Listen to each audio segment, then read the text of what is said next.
3, 1, 0. We have commit and we have liftoff at 2:13. The Saturn V building up to 7.6 million pounds of thrust, and it has cleared the tower. Running out of time. Mission control. There we go.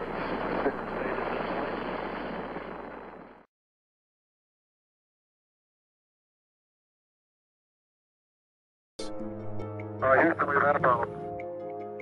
We had a pretty large bang associated with the caution warning now. And there's one whole side of that missile. During the infamous Apollo 13, astronaut Jim Lovell and his crew had to abort their moon mission when an oxygen tank exploded 200,000 miles from Earth. The men had to use their lunar lander's rocket engine to get back to their proper course to Earth. Failing to do so would cause the astronauts to suffocate to death and die lonely in space with their bodies never returning. During the two previous missions, Apollo 11 and Apollo 12, the astronauts made it to the moon and back successfully. Apollo 11 was the first spaceflight to land humans on the moon. This was, as Armstrong said, one small step for man and one giant leap for mankind. Apollo 11 effectively ended the space race and fulfilled a huge dream of a human to go to the moon and return to Earth safely. Apollo 11 also led to Apollo 12 and the future disaster of Apollo 13. Apollo 13 launched on April 11, 1970 at 1:13 p.m. from the Kennedy Space Center in Florida. 56 hours into the mission and 205,000 miles from Earth, disaster happened when the three crew members aboard heard a bang.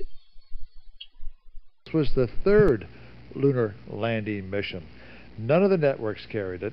Even the controllers in mission control were waiting for us to stop the program because they wanted to get back to the ball game that was going on in Houston that night. And then, of course, we heard the bang. The spacecraft rocked back and forth. We didn't know what happened. We saw lights come on, warning lights come on. We lost our electrical power in one of our buses. Lost 2 out of 3 of our fuel cells. They are devices that make electrical power out of oxygen and hydrogen.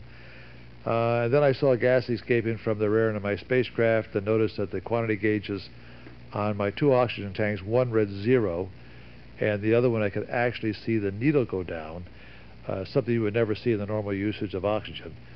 And that's when the old lead weight went down to the bottom of my stomach, and I thought that we were really in deep trouble. Although getting the crew home safely seemed impossible, it was done by mission control. And they're in, and I make it no more than 5 seconds late. No more than 5 seconds late. We had splashdown. The destroyed oxygen tank made a lunar landing impossible, so Gene Kranz, the lead flight director, immediately ordered to abort the mission. The original abort plan that was drawn up a few years prior was useless, as the lunar module had to be jettisoned first. The problem was this, that the crew's survival was dependent on the lunar module. Apollo 13, its power source is badly damaged, its mission to the moon ended, its astronauts under a strain more severe than any others have yet endured. Without the use of the command module, there seemed to be no hope for the stranded astronauts. To get these astronauts out of space safely, ground control would have to come up with an alternative that can use the lunar module effectively and get the astronauts back on the right course to Earth. The ground team came up with an alternative, which would be to use the moon's gravity to return to Earth. The descent engine was then used 2 hours after perihelion, which would speed the return to Earth by 10 hours. Doing this would move the landing spot from the Indian Ocean to the Pacific Ocean. The crew went through many hardships, one being that they were short of the consumables on board. The consumables on board were meant for 2 people to use for a day and a half. There was a 3-man crew, and the descent back to Earth would take 4 days. The astronauts would not have survived if they were not so innovative.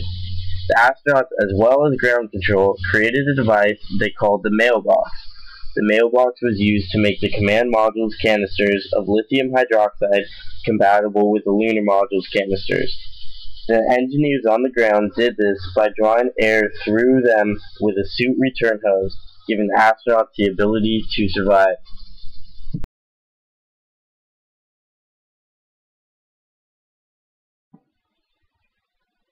After coming to a near-death experience due to carbon dioxide poisoning, the crew was on their voyage home. The crew jettisoned the lunar module by the name of Aquarius, leaving the command module that goes by the name of the Odyssey to be in its lone re-entry through the dark atmosphere. The Odyssey then went through a 6-minute radio blackout, which was 87 seconds longer than expected. The Odyssey eventually regained radio contact and splashed down in the Pacific Ocean just southwest of American Samoa.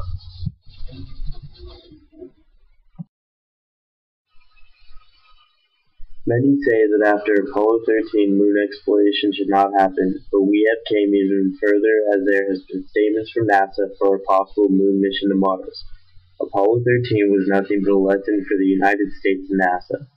Apollo 13 unified the United States together and taught NASA a very valuable lesson in safety.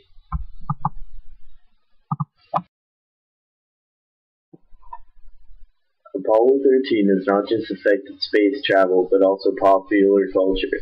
Apollo 13 has even led to a famous film featuring Tom Hanks and Kevin Bacon. Apollo 13 has told the story of a great failure and the story of an even greater triumph to the public. Apollo 13 is a topic known nationwide and will be known for many years to come.